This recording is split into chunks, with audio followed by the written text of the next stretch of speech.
Hello and welcome to Experts Corner. This is Maheen Jafri. Tonight we'll be taking a look at the historic and most transformative moment in the American politics where Zohran Mamdani, a Democrat socialist, has won as a mayor of New York City.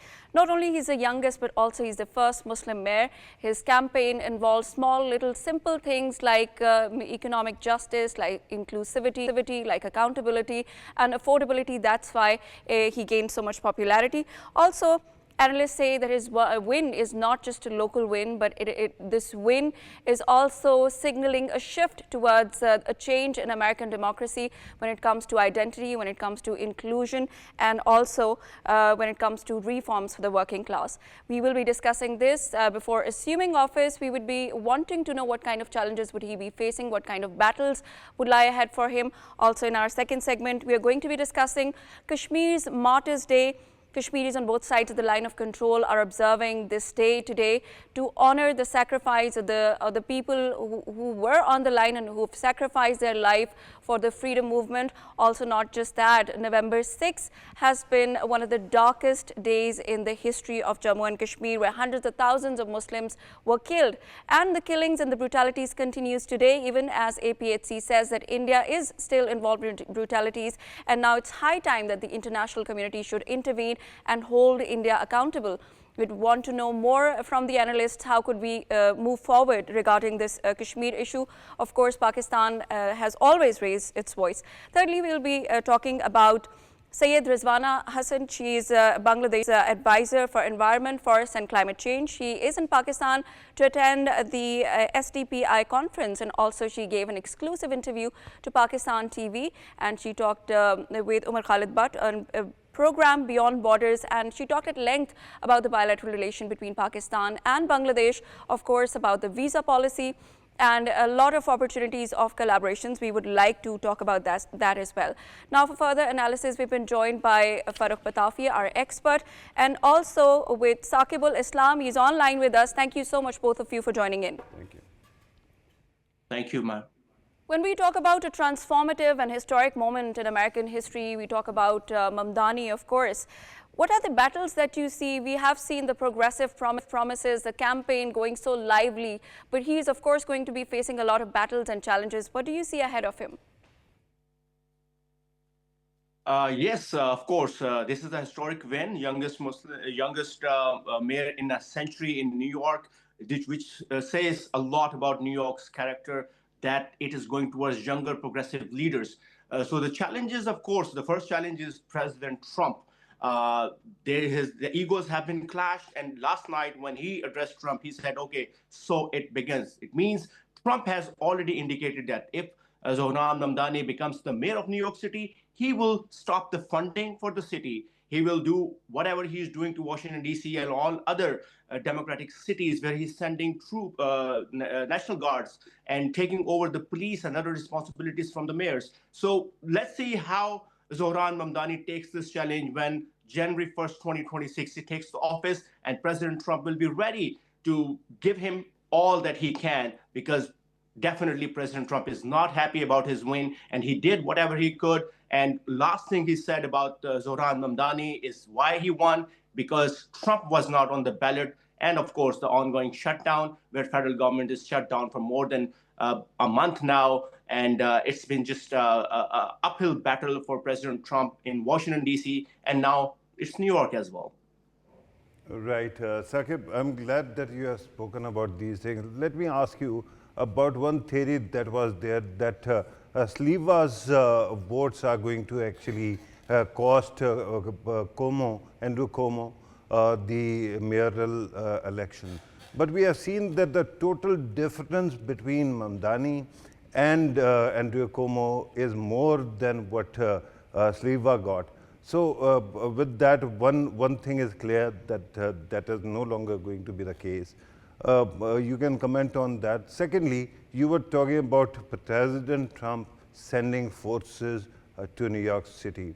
Now, we know by now that ICE agents are going to be there sooner or later. So how do you see that playing out in that population? All right, first of all, of course, the voter turnout has been very high, historically. New York is a progressive city. It's a very expensive city. And what Mamdani was able to sell was New York for everyone. I'll come to that later, but let's talk about the voter differences. So, of course, New York has like more than 8 million people living in that city, and we had like 29% turnout, and it was more than 2 million voters who showed up to polls yesterday, and Mamdani got more than 50%, about a little over a million votes, 1,036,000 votes. So, and his close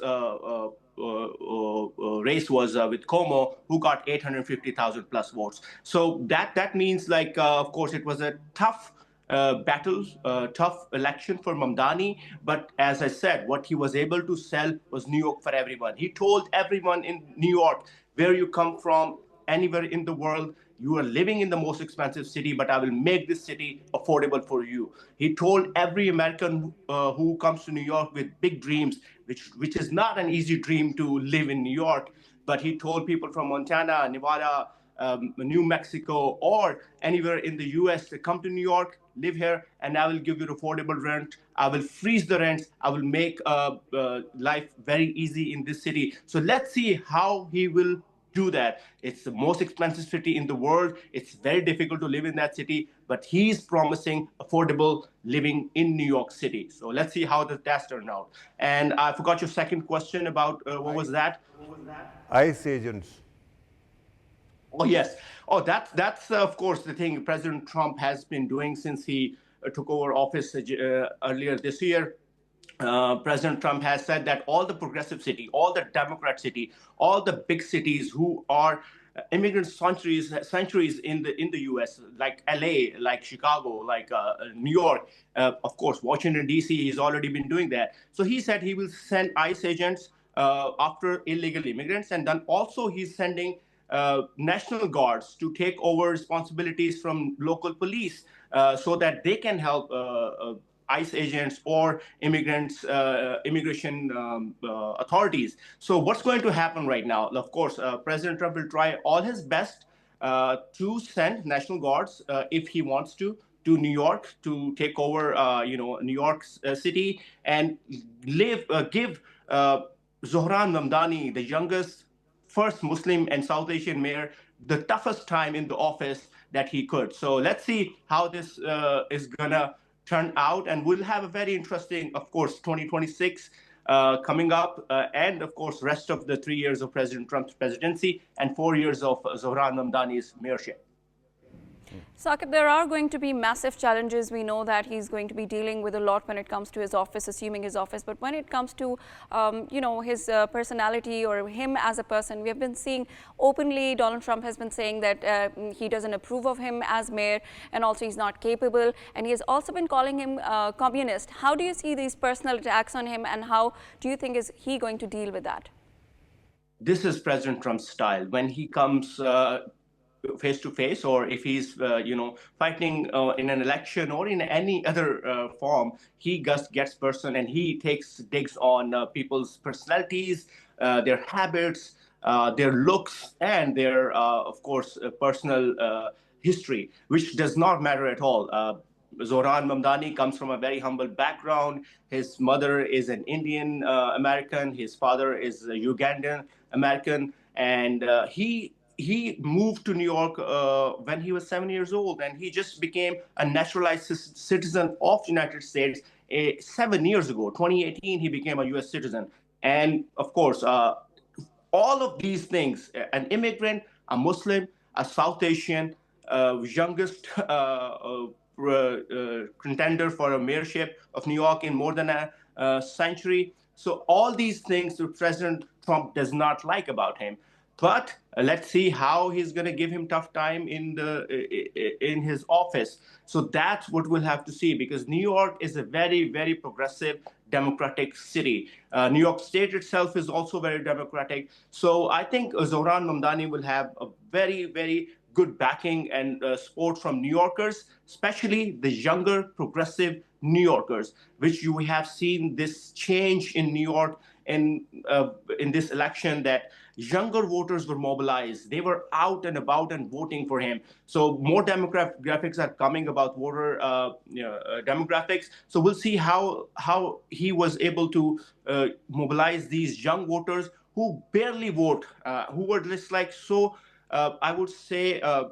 Who were not happy about the political turmoil in this country in last 2, 3 election cycles since 2016. The younger voters were they just like shying away from the ballot, uh, you know, uh, you know, uh, elections, and they were not coming out to support any candidate the way they have come out and supported Zohran Mamdani. So this will also be a challenge for President Trump. I wouldn't like say it's going to be easy because Mamdani is adamant. He is young. He's more energetic. He has his plans, and he has backing of New Yorkers. So it's going to be a good battle to watch in next few years. That how these two very very opposite, polar opposite personalities clash in New York, which is of course, one of the most expensive and biggest city of the world, and everybody is watching what's happening in New York. Right. Saqib, you have given me actually 3 questions. I'm going to try to actually knit them together. One is your comment about the youth. Particularly Gen Z is in focus these days, and it seems that they are playing a very big role. But their expectation is also regarding, finding houses and whatever housing crisis might be there. Another question is that Mamdani has actually promised that rent is going to be frozen in most of the places, and then the buses are going to be fast and free. Do you think that that is something that is possible? Secondly, you also pointed out that Mamdani is not a natural-born citizen of the U.S. That actually blocks his way to presidency. But of course, Democrats are, contesting in 2028 as well. And now we know about his particular movement, which is, liberal socialist movement, especially Bernie Sanders. Bernie Sanders himself is getting aged. Do you think that there is any other face, perhaps for to head that movement, particularly perhaps AOC or somebody else? Yeah, definitely. Of course, all these two questions are connected. I would start from the last one first. Of course, this gives a very big hope to Democrats because they were lost in last election. They had nowhere to go. They have no leaders who can come up and talk and just at least this gives them a young immigrant who can come up and talk to people. People are rallying behind him. So he is mobilizing Gen Z and the young voters. So at least one thing is tick. And now what they have to do, find someone who can compete in 2028 presidential election. Of course, President Trump can't run, so the obvious choice would be J.D. Vance, who's in vice president right now. So let's see what happens there. We'll see in 2 years or so how after the midterm election next year and in 2027, we'll see all these things clearing up, that who is going to be contesting from Republican Party. And if Democrat Party has 3 years to build a strong base and have somebody as charismatic as President Obama or somebody as youthful as Zohran Mamdani is. So let's see what happens on that part. And second thing, of course, Mamdani was able to, as I said in the beginning, that he was able to sell that dream that New York for everyone. So that dream is very difficult to fulfill because New York is a very expensive city. Living there is the cost of life is like a rocketed in last few years, and I don't think so. Mamdani will be able to deliver on all his promises, but I think definitely what he could do, of course, make the buses free. that would be a big thing to do. Of course, President Trump will try to stop him because he wouldn't fund him for that. And other than that, the rent is very high in New York City. So, of course, most of the people buying a property is a far-fetched dream. It's difficult. It will take your whole life saving, or maybe 3 life saving to buy a place in New York. But rent is also very high. So what he's trying to do, he's trying to freeze the rent for young New Yorkers. So of course, rent freeze means like if you're renting something for 3, 4, 5, 6 years, 10 years, the rent is freeze, and it's not going every year. It's not going up. So these few things, and then schools and meals for kids and stuff like that. All these like social progressive things that he wants to do with New York. That's why President Trump called him a communist, because his policies are very, very progressive, very social, and he comes from a social welfare point of view, which is of course, New York, U.S. overall is a social country, but it's very, very capital-centric social country. So everything that you are getting free from the government, but you are also paying a cost for it. So I don't know if that would happen in New York, but that's what we have to see, what goes on, and what we see in next few years of Mamdani's mayorship. Yeah, Saqib, you talked about he might not be able to fulfill his promises, of course, because you also mentioned that there are people rallying behind him, standing behind him, but then at the same time we see there's no corporate support for him. You know, he's been standing against the status quo. So at the end, if we see he's trying to fulfill his promises, and if he cannot, or if he partially does so, do you think, let's take it to another direction, that this was as well, he knew what could be the consequences, but this was a lip service when he said that he's going to do, such progressive, he made such claims and promises. What do you think about that?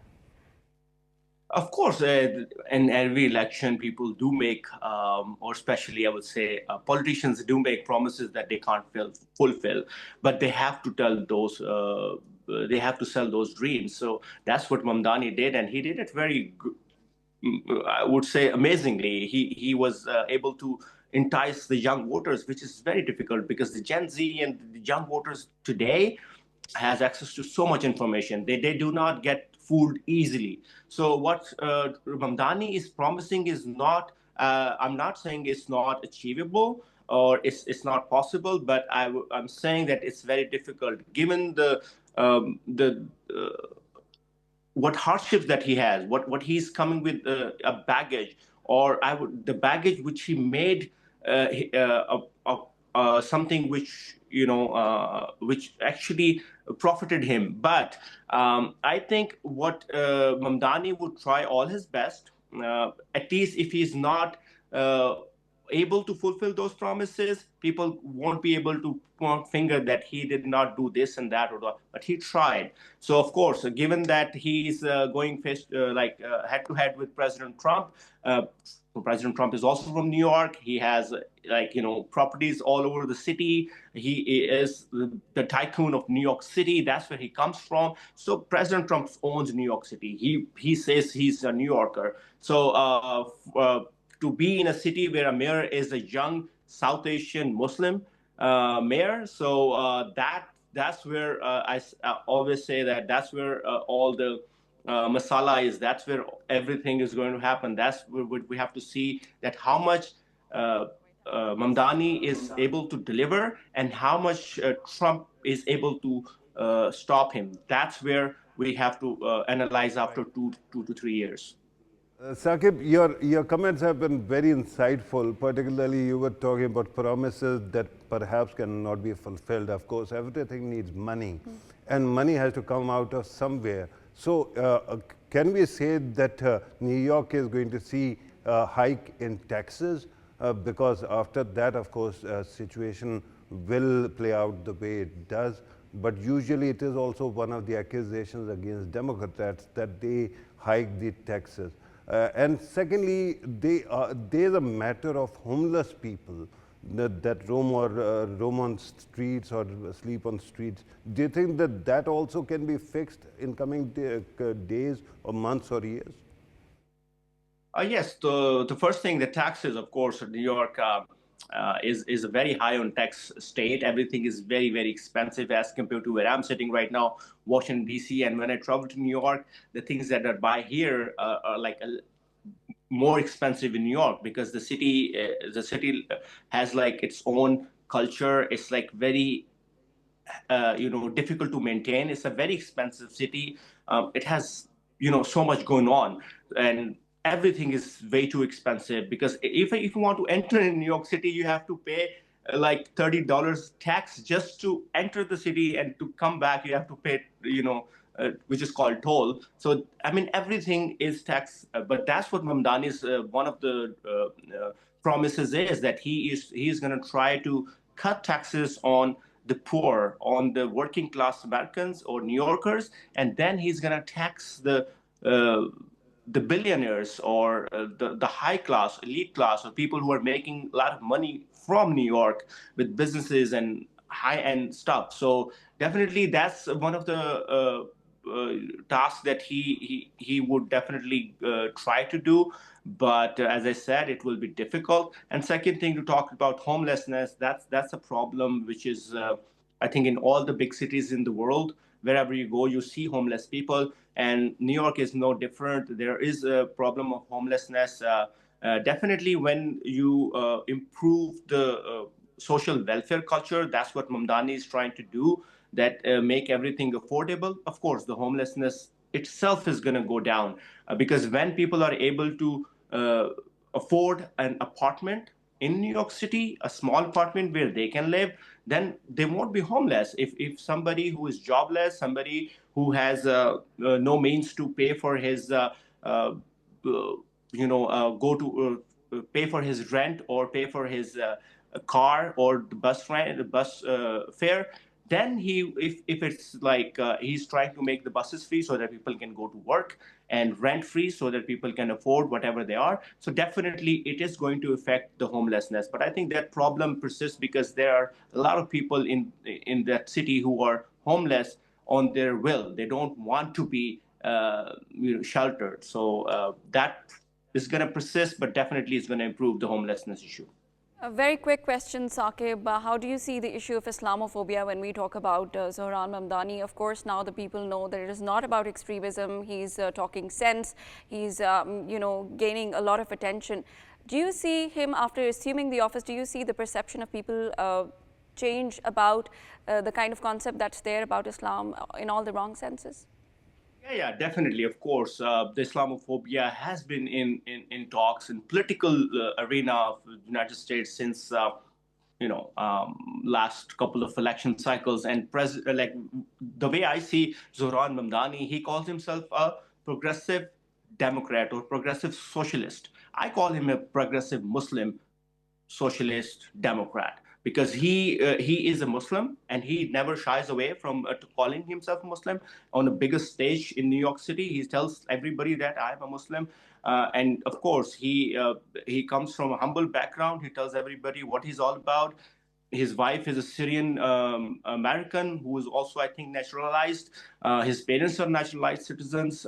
So for him, immigrants, be it Muslim or any other religion or culture, it's the same, because he has gone through those steps to become an American. He understands them, and being a middle class or middle class American, he knows the issues of the middle class. Like that's why he talks about schools, colleges, buses, rents. That's because those are the issues that a common New Yorker faces every day: the hiking rents, the fares, the cost of living. So I think being what he has done for Muslims in this country is open a way. The way in 2018 election, Rashida Tlaib or a couple of other Muslim women opened in the Congress, and now we have a mayorship. And let me tell you, while we are at this topic of Islamophobia and Muslims in political arena of America, yesterday in Virginia, a state right next to Washington, D.C., elected first ever Muslim lieutenant governor, Ghazala Hashmi. She is from India. Her husband is a Pakistani American.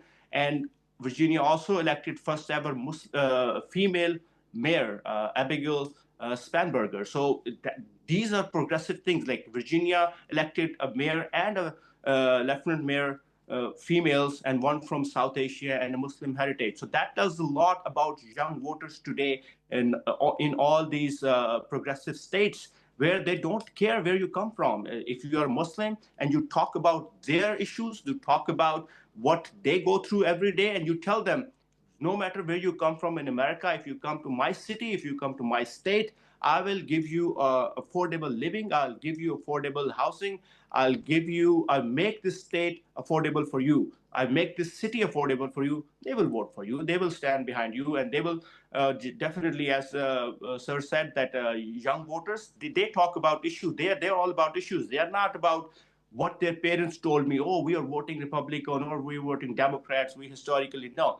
They think about today. They think about and they see what have been done in past, and they analyze it with what they are going through today. So I think young progressive voters, Gen Z, or all these like new voters who are becoming 21 years old and able to vote, 18 years old in some states able to vote, they are definitely going to stand behind, no matter where you come from, what is your religion, as long as you talk about their issue and you talk sense, they're going to vote you. I think that's what America is all about. You can come from anywhere and be who you are, as long as you stay true to your roots and be honest and just stand and tell the truth. Absolutely. Thank you very much, Saqib Ul Islam, senior journalist, joining us from USA and telling us your views and how do you see the situation unfolding. And Farrukh K.Pitafi, we were talking about diversity, we were talking about Gen Z, how they like to progressively now move forward towards choosing their leader. What would you say? Right. Thank you very much for the question. I think, first of all, before we speak about diversity or anything else, let us take a moment to appreciate the beauty of American political system. Absolutely. It is one of the most fascinating electoral processes where there are so many moving parts and everything is done down to a science, and that is beautiful. Then it also speaks about the quality of the society, which actually forgives or overlooks all the identity politics for the sake of, by the way, in New York, identity politics is an advantage, and that might have played to Mamdani's support.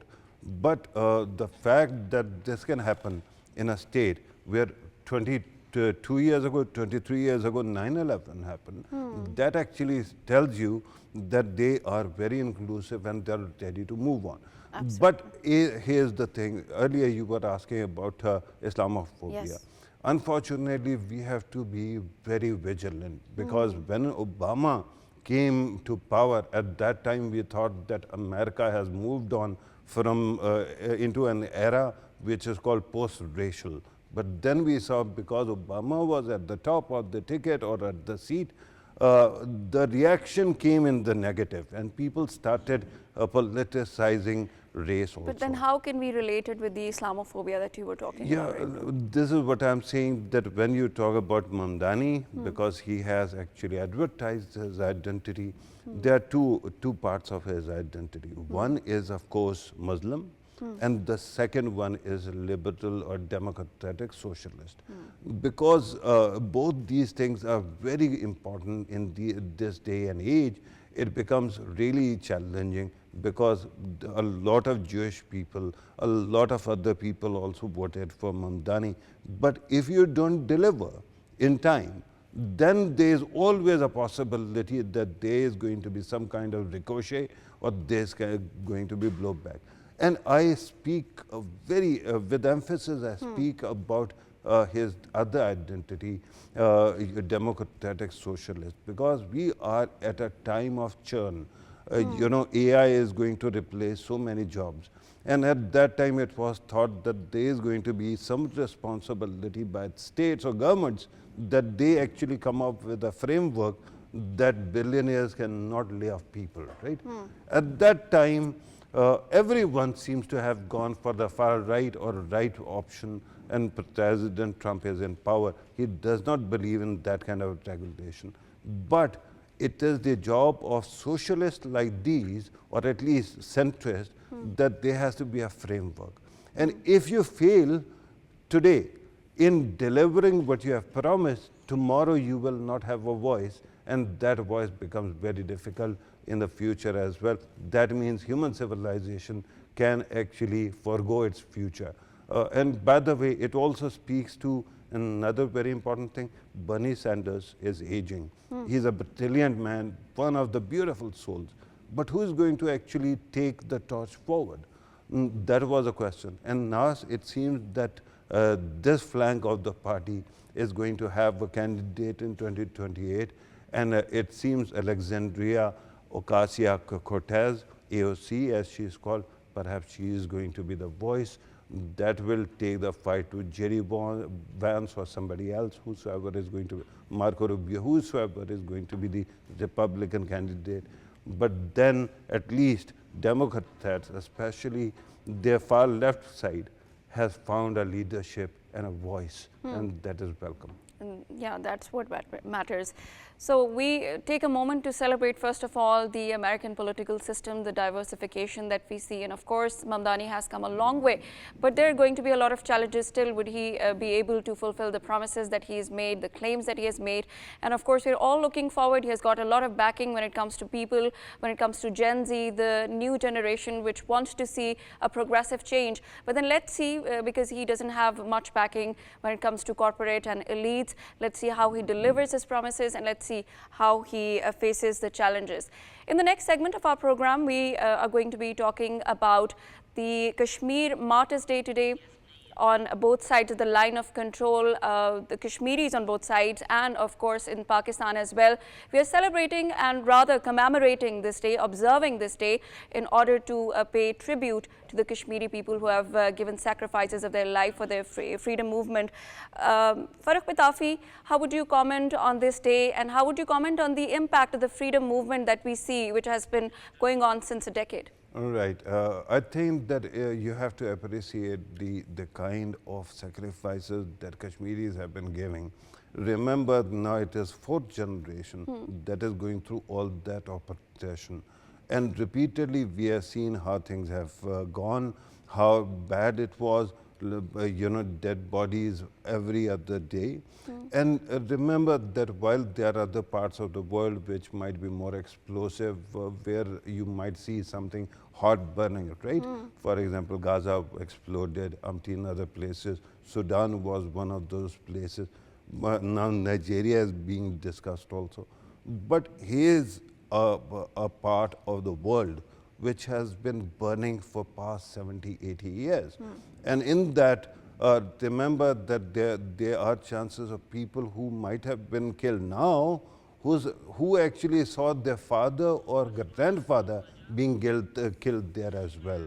So at this moment, it is important to remind everybody that there is so much suffering and there is so much sacrifice, and the world should not forget this important day or movement of Kashmiris. Absolutely. And now we've been joined by Asma Shakir Khwaja, senior analyst. Hello, welcome to this program. Thank you so much for joining in. How would you comment on the impact of the current freedom movement that we see? And as Farrukh K.Pitafi was saying, it's been decades. How do you see even still Kashmiris struggling for their freedom movement? The Kashmiris are still struggling for their freedom because freedom is not being granted to them.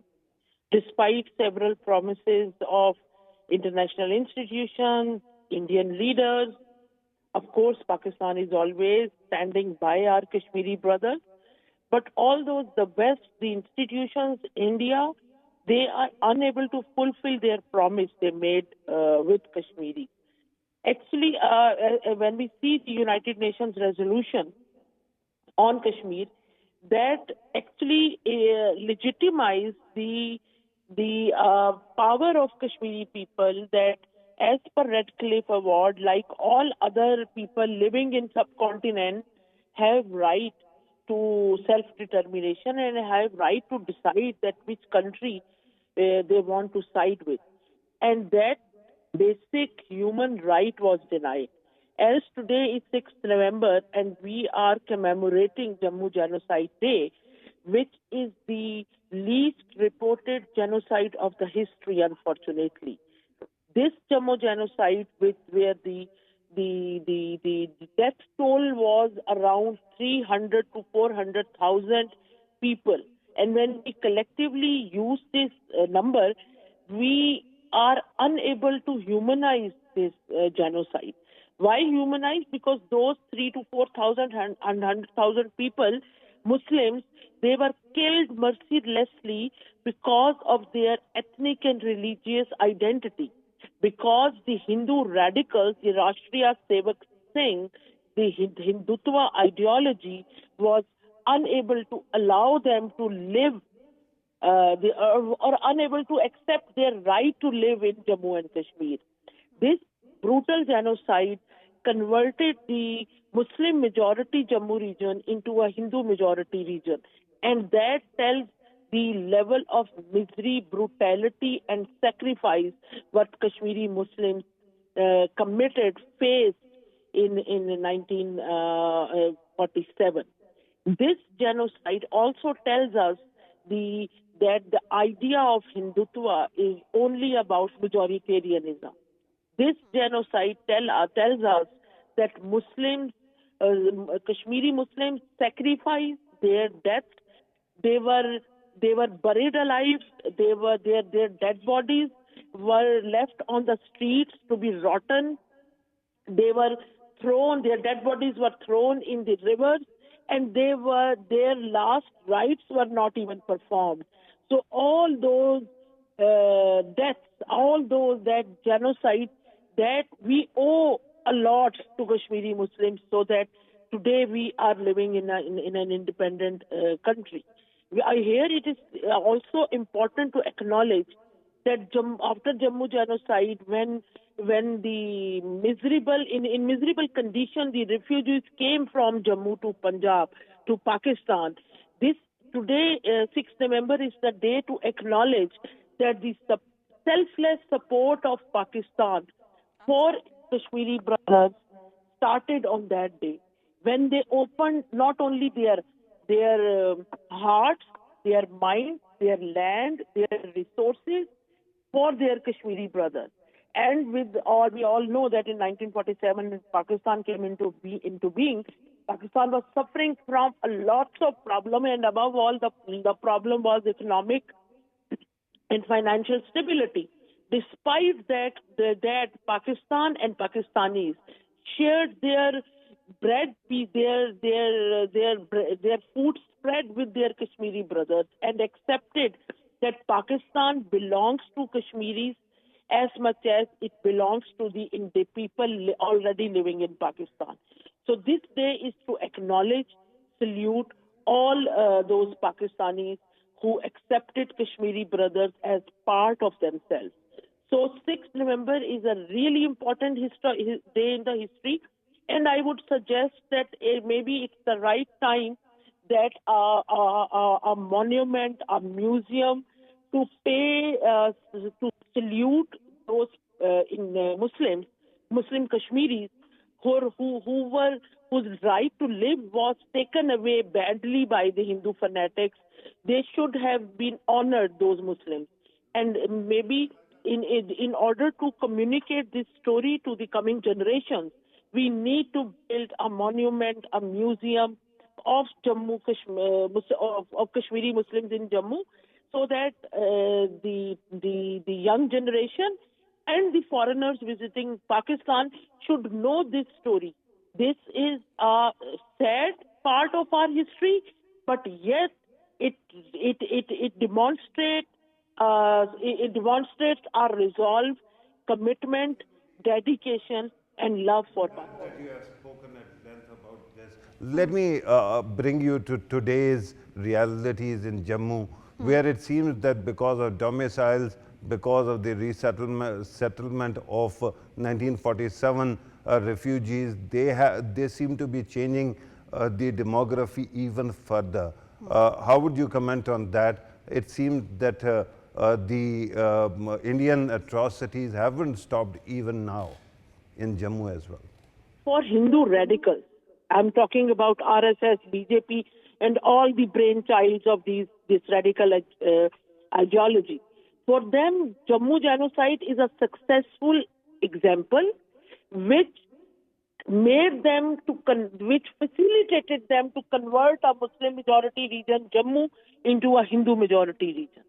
And today, when we see the policies of atrocities, aggression, violence in Jammu and Kashmir by Modi regime, this tells that this old playbook to subjugate Muslims and Kashmiri Muslims has not been changed. Even in 78 years, the playbook of Hindu radicals is the same.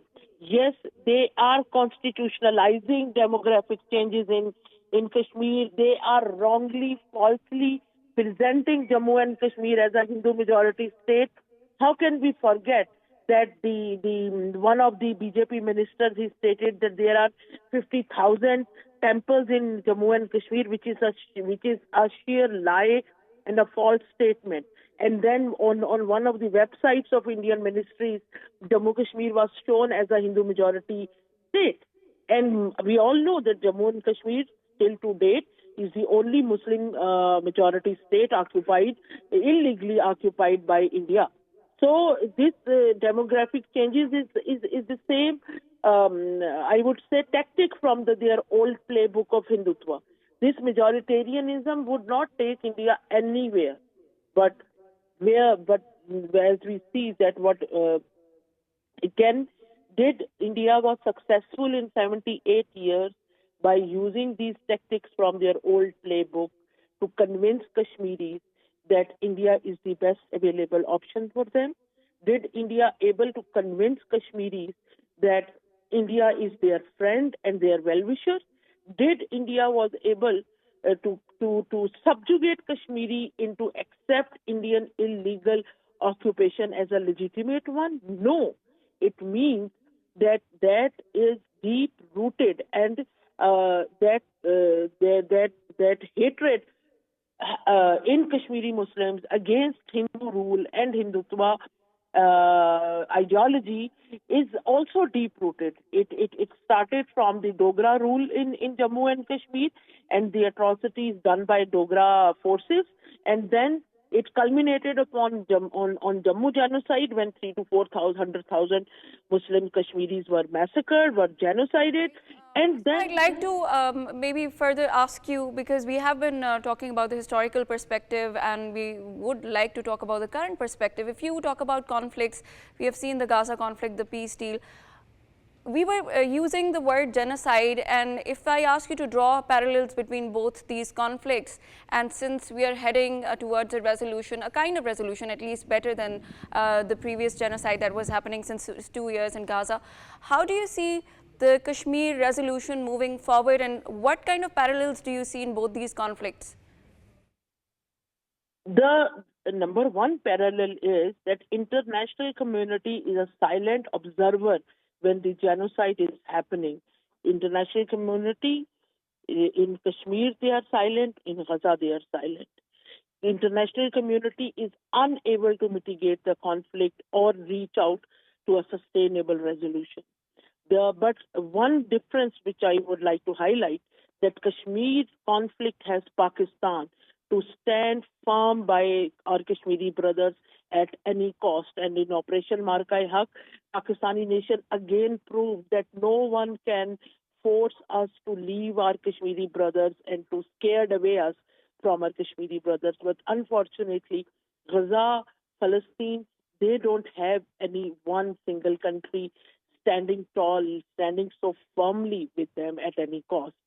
But Gaza, of course, even Gaza is the matter, is an international humanitarian crisis, same as Kashmir is. Gaza is facing, in Gaza as well, the atrocities against women were used as war trophies. Similarly, in Kashmir, even today, when we are using the term Jammu genocide, we are actually not mentioning it loud. As a result of this genocide, there were thousands of Kashmiri women who were raped by Hindu fanatics and used as war trophies, and they become victim of the wrath for the crime of creating Pakistan. So, Thank you very much, Asma Shakir Khwaja, for your views, insightful views on this Kashmir Martyrs' Day. Kashmiris on both sides of the line of control are observing this day.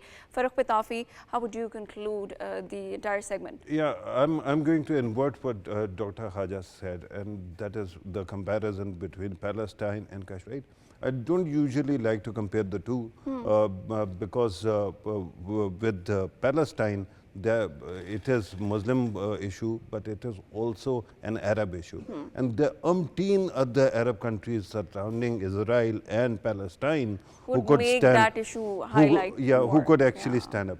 Kashmir has only one country, Yeah. that is us. Yes. So with that, we have to stand with them. Regarding Jammu, and this is one of the worst things possible because India keeps on hardening its position and then resettling, these Hindu immigrants in Jammu particularly.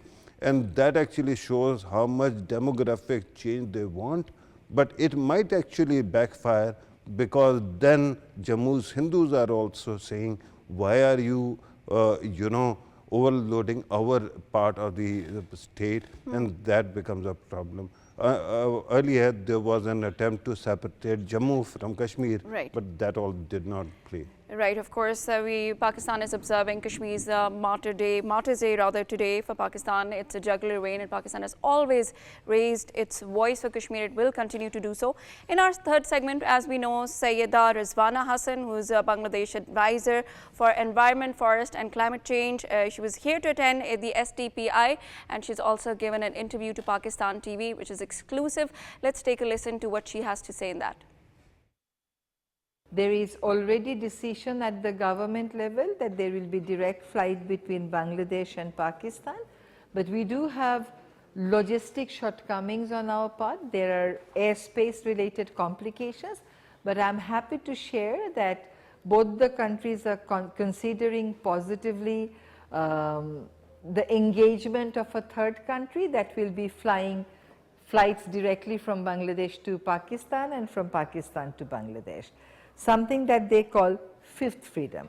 I am hopeful that anytime soon we'll be able to finalize that arrangement. On the visa issue, both countries have agreed that the diplomatic passports will no longer require visa, but for us to build trust between the communities, it's important that this facility is also extended to the common people and to the business people. And I believe that there is dialogue going on between both the countries.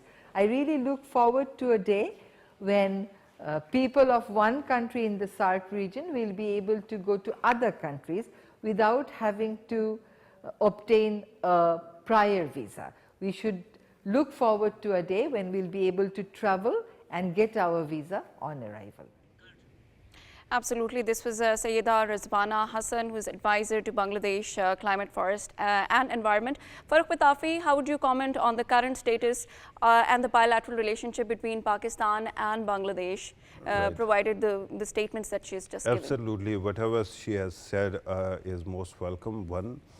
Secondly, to be honest, while we might have separated both our different countries, I have always considered Bangladesh is to be our own.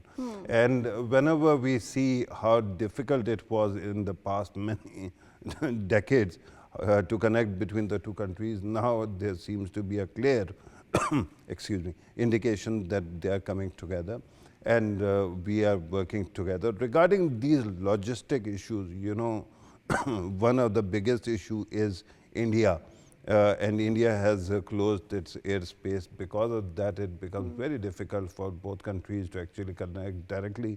But I'm glad that she mentioned that a third country has volunteered to offer the fifth freedom of air, which is great. I hope in coming days, both Pakistan, Bangladesh come further together, and we'll let them go once. We are not going to let them go Thank now. you. Yeah. And let us hope that SARC also opens up and connects. Thank you so much, Farrukh K.Pitafi, for your comments. This was about Pakistan and Bangladesh, the current relationship. Of course, all the decisions made by Bangladesh and Pakistan together are most welcome, whether it be the visa policy or the environment issue or the opportunities to collaborate together. This is all for tonight's show. This is Maheen Jafri signing off. Stay tuned.